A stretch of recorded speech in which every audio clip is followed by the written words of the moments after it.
কচুয়া উপজেলা অন-ইসলামিক ও অসামাজিক কার্যকলাপ প্রতিরোধ কমিটি সংবাদ সম্মেলনের মাধ্যমে সংগঠনের আত্মপ্রকাশ করেছে।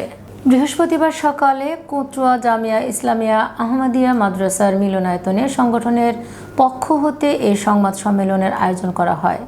মাহে রমজান উপলক্ষে কচুয়ায় অন-ইসলামিক ও অসামাজিক প্রতিরোধ কমিটি কচুয়ার প্রত্যেকটি গ্রামে পবিত্র মাহে রমজানের হেফাজত কমিটি গঠন করা হয়েছে। সকল ধরনের পাপাচার থেকে মুক্ত থাকা ও মাদক নির্মূল করা এ কমিটির মূল উদ্দেশ্য। প্রশাসনের সহায়ক হিসেবে এ কমিটি কাজ করবে। সকল অমুসলিমদেরকেও নিরাপত্তা দিতে কচুয়া উপজেলার প্রত্যেক ইউনিয়নে এ কমিটি গঠন করা হয়েছে।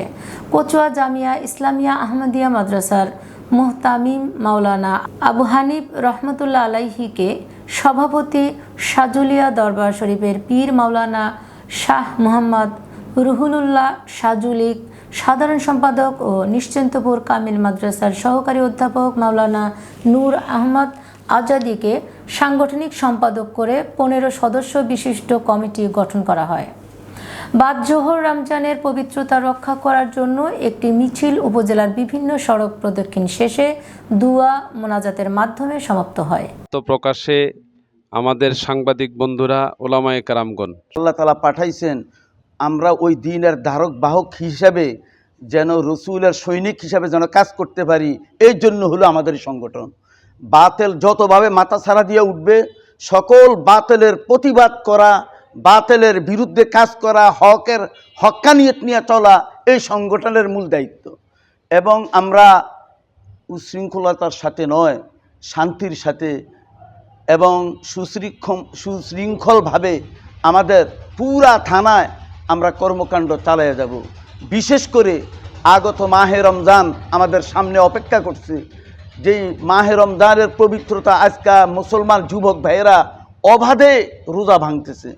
এই জন্য আমাদের সকলের প্রচেষ্টা থাকবে যেন সকলে দিনের উপরে উঠতে পারে, চলতে পারে, সকল বর্জনীয় কাজকে যেন সে পরিহার করে, সে যেন রসুলের আদর্শবান সৈনিক হিসাবে দুনিয়াতে চলতে পারে, সেই তৌফিক যেন আল্লাহ তাআলা তাদেরকে দান করেন।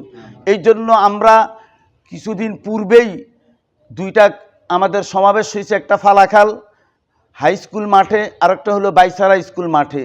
সেখানে সিদ্ধান্ত হয়েছে আজকার জোহরের পর থেকে নিয়ে আমাদের আসর পর্যন্ত যে ডাকবাংলা মসজিদে সমাবেশ হবে। এই উপলক্ষে আমাদের কাজের ধারা নিয়ে, কাজের গতি নিয়ে, কাজ নিয়ে সেখানে আলোচনা হবে। আমাদের দায়িত্ব কি, প্রত্যেকটা ওলামা, প্রত্যেকটা কলমাওয়ালার কি দায়িত্ব বুঝে আসছে। এই দায়িত্ব নিয়ে আজকে আমরা দুনিয়ার দায়িত্ব বুঝি। আসলে যেই ব্যক্তি দিনের দায়িত্ব বুঝে না, তার দ্বারা কখনো দুনিয়ার দায়িত্ব আদায় হবে না। দীর্ঘ আলোচনা হয়েছে, আপনারা শুনেছেন আমাদের লক্ষ্য উদ্দেশ্য সহ এই কমিটির কার্যক্রম কি হবে সবই আপনারা ইতিমধ্যে অবগত হয়েছেন। আল্লাহ তাআলা যেন আমাদের সহায়ক হয়। আপনারা সাংবাদিক বন্ধুরা যারা আছেন, আপনাদের দ্বারায় মানুষের খেদমত হয়, দেশের মানুষ দেশের প্রত্যন্ত অঞ্চলের খবরাখবর সকল কিছু আপনাদের মাধ্যমে জানতে পারেন। ইসলাম আপনাদের বাহিরে নয় এবং আপনারাও ইসলাম থেকে বাহিরে নয়। ইসলাম মানবতার ধর্ম, সৌন্দর্য রক্ষা করে, মানবতাকে রক্ষা করেই পরিচালিত হয়। আল্লাহর বিধান, রসুলের আদর্শ দিয়েই মানুষের মাঝে সৌন্দর্য আনা সম্ভব। সে লক্ষ্যে আপনারা আজকে সাংবাদিক বন্ধুরা আমাদেরকে সময় দিয়েছেন, সেজন্য আপনাদের কাছে আমরা কৃতজ্ঞতা প্রকাশ করছি।